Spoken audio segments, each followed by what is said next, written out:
કોઈ જોહાત્રી એમ કે ફલાણાની દેવને બાંધી લો, સગડાભાઈ ઘણા એમ કે ફલાણાની દેવને બાંધી લો, તો એને કહેજો કે એકવાર અમારી મેલડીને બાંધીને દેખાડી દે એટલે અમે માની લઈ તું બધાને બાંધીએ.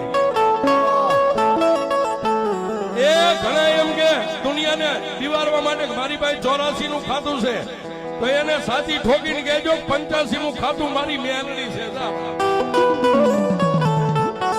અને મેલડીને તો અમે વગર ગોળીની રાઇફલ કીધી છે. 12 નંબરનો છોટો ફૂટે તો અવાજ આવે, કોઈ ઢોલ મારે તો અવાજ આવે, પણ મેલડી ફૂટે તો અવાજ ન આવે. એનો ખબર ક્યારે પડે કે હમાના ઘરમાં 20 વર્ષના કંઠોતરની નનામી બંધાય ને ત્યારે ખબર પડે કે ઓલાની મેલડી ફૂટે, ઓલાની મેલડી ફૂટે.